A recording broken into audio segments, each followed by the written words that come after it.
Okay, warning, this video is absolutely disgusting. You're gonna probably hate it just like I did, but it's important that we watch this together. You have green eyes. Blue. Are they? They're not blue. Now, don't tell me that. Look at me a little closer. They're green. I fooled you. I fooled you. What?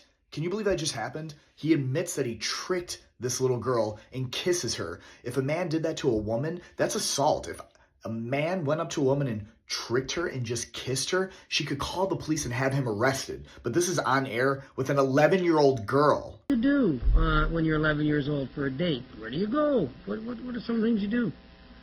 Okay, freeze. This is classic grooming behavior, sexualizing a child. Why would an adult be asking an 11-year-old what they do on a date? I have taught martial arts for 30 years. I've taught children for 30 years. Not once have I ever broached the subject with an 11-year-old of asking them what do they do on a date, trying to get them to tell me things that they do in their dating life.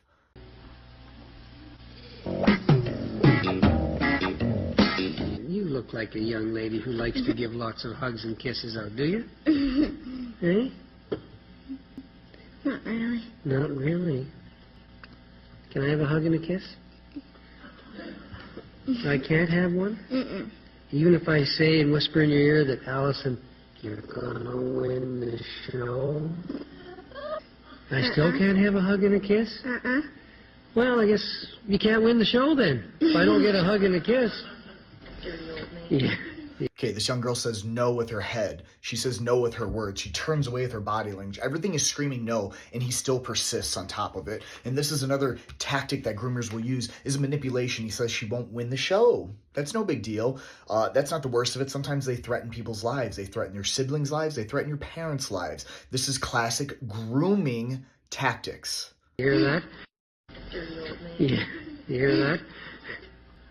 Oh, you... All right, nothing else needs to be said. He's called a dirty old man right there on air, and he repeats it out loud. It's as if it's a joke. It's absolutely disgusting.